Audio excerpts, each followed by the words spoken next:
আমরা এখন এসেছি পুরুলিয়া মাতৃসঙ্গে ব্যায়ামাগারের ঐতিহ্যের নানা চিত্র এখানে ফুটিয়ে ধরা হয়েছে।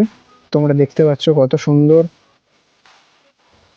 বাঁশের চটাইয়ের উপরে রং করে বানানো হয়েছে পুরোনো দিনের সেই সব গ্রাম বাংলার চিত্রগুলো।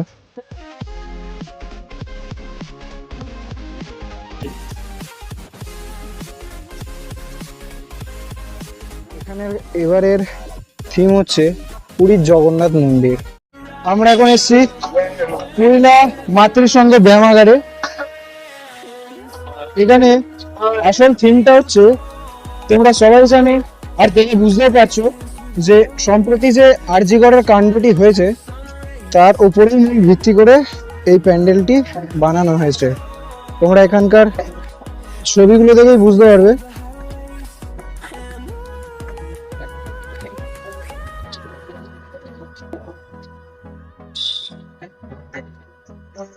তোমরা একটা সিনেমাটিক এনজয় করো, তাহলে বুঝতে পারবে প্যান্ডেলটা কিরকম।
ঘুরতে ঘুরতে চলে এলাম আরো একটা প্যান্ডেলে। ক্লাবের নাম ঠিক বলতে পারছি না, এখানে কোথাও দেখতেও পাইনি ক্লাবের নামটা। তবে যে প্যান্ডেলটা এখানে বানানো হয়েছে খুব সুন্দর। গ্রাম বাংলার ঐতিহ্যের নানা চিত্র এখানে ফুটিয়ে ধরা হয়েছে। তোমরা দেখতে পাচ্ছ কত সুন্দর বাঁশের চটাইয়ের উপরে রং করে বানানো হয়েছে পুরোনো দিনের সেই সব গ্রাম বাংলার চিত্রগুলো।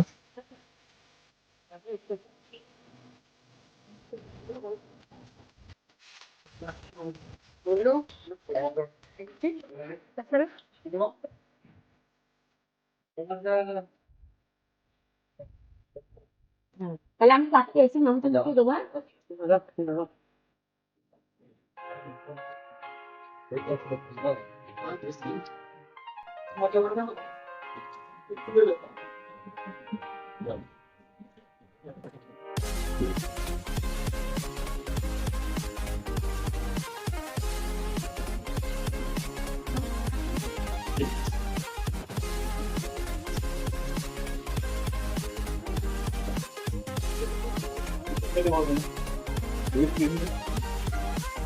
গাইজ আমরা এখন চলে এসেছি ফুলবাগান স্পোর্টিং ক্লাবে। দেখতে পাচ্ছ এখানে কত সুন্দর একটা প্যান্ডেল বানানো হয়েছে। উফ, ভেতরের ডেকোরেশন এ কত র্যাঙ্কে রাখা যায়? সেটাই, আন্দুলে এটা কত র্যাঙ্কে রাখা যাবো? সেটা আমি ঠিক না বলবো দাদা।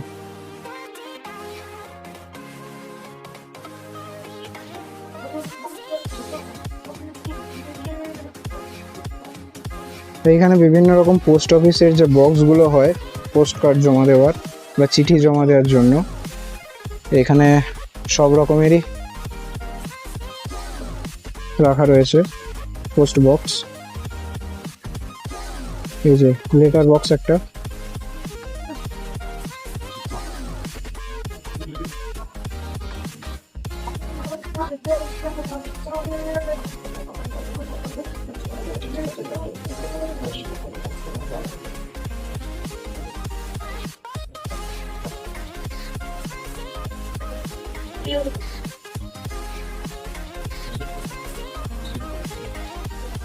ঘুরতে ঘুরতে চলে এলাম আর একটা দারুণ প্যান্ডেলে। জায়গাটা হচ্ছে আমরা সবাই দুর্গা উৎসব কমিটি। এখানের এবারের থিম হচ্ছে পুরীর জগন্নাথ মন্দির। দেখতে পাচ্ছ কতটা সুন্দর আর কতটা বড়, ক্যামেরাতেও কভার আপ করা যাচ্ছে না। এই যে আমরা সবাই দুর্গা উৎসব কমিটি আমবাগান।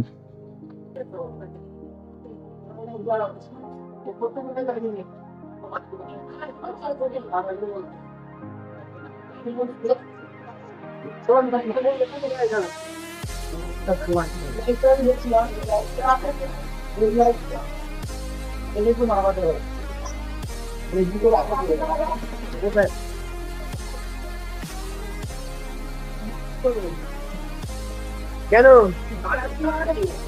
লাগবে?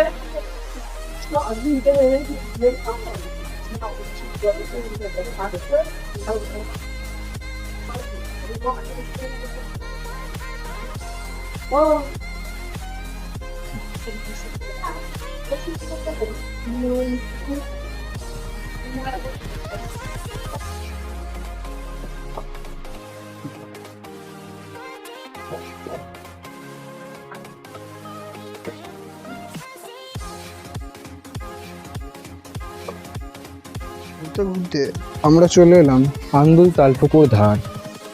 এখানকার এবছরের থিম হচ্ছে অমরনাথ। দেখতে পাচ্ছ কত সুন্দর একটা শিব ঠাকুরের মূর্তি। আর এখানে তোমরা দেখতে পাবে এই প্যান্ডেলের গায়ে শিব ঠাকুরের যত রকম নাম, মানে যতগুলো কভার করা যায়, মানে যতগুলো নাম রয়েছে সেই কটা সবই এখানে লেখা রয়েছে, তোমরা দেখে নিতে পারো। ভূতপতি, বীরভদ্র, অপয়, বিরূপক্ষ, সামনে শিক্ষক। নন্দী বসানো রয়েছে।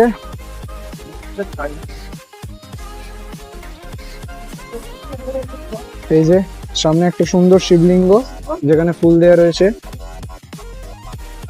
এই হচ্ছে এখানকার তালপুকুর ধারের এবছরকার থিম। চলো ভেতর থেকে দেখা যাক। এবং প্যান্ডেলে প্রবেশ করতে না করতেই দেখা হয়ে গেল নটরাজ দেবের সঙ্গে, যেটা কিনা শিব ঠাকুরেরই আর এক রূপ। এর নিচে কে আছে বলতো?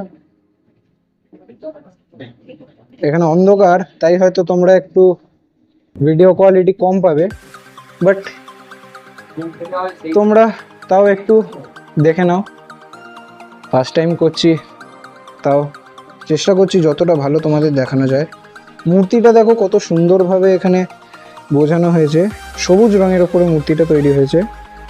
আর ভেতরে কারুকার্য অসাধারণ, জাস্ট অসাধারণ।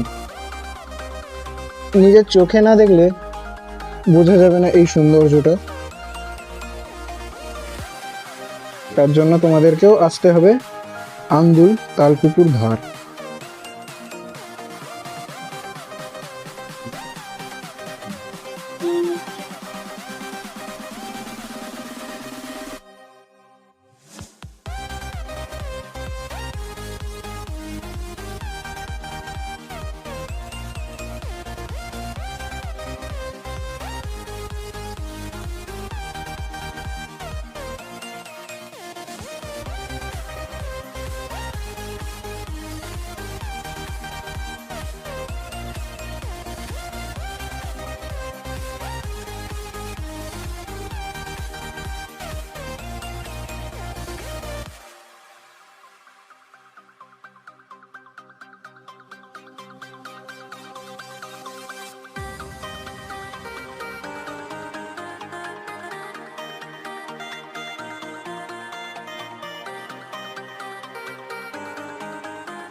গাইজ, দীর্ঘ 2.5 কিলোমিটার হাঁটতে হাঁটতে আন্দুল স্টেশন যাওয়ার পথে রাস্তা থেকেই চোখে পড়লো এই পুজো মণ্ডপটি। দেখে খুব সুন্দর লাগলো, তাই ভাবলাম যে তোমাদেরকেও একবার দেখিয়ে নিই।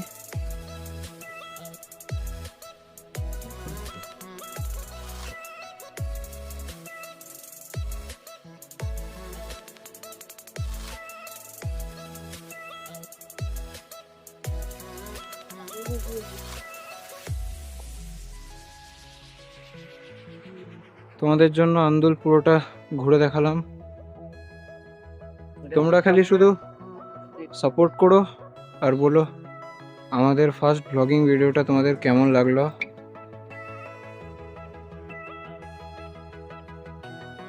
তোমরা যদি সাপোর্ট করো তাহলে এরকম কষ্ট আরও অনেক করাই যায়। আজের ট্রিপটা কমপ্লিট হলো, আমরা আন্দুলটা ঘুরে চলে এলাম। আন্দুলে আমরা ছোটো বড়ো সবই প্রায় করার চেষ্টা করেছি আমরা। আমাদের ভিডিওটা কেমন হলো বলবে। আর কালকে মানে ষষ্ঠী, কালকের দিনে আমরা যাচ্ছি কলকাতা ঘুরতে, মেট্রো করে যাব। জানি না ট্রিপটা কেমন হবে, আজকে যেমন হয়েছে এক জায়গায় যেতে আর এক জায়গায় চলে গেছি, কালকে এই জিনিসটা ধ্যানে রাখবো। আর ভিডিওটা কেমন হলো কমেন্ট করো, লাইক করো, বন্ধুদেরকে শেয়ার করো যারা যারা আন্দুলে যেতে চায়। ব্যাস।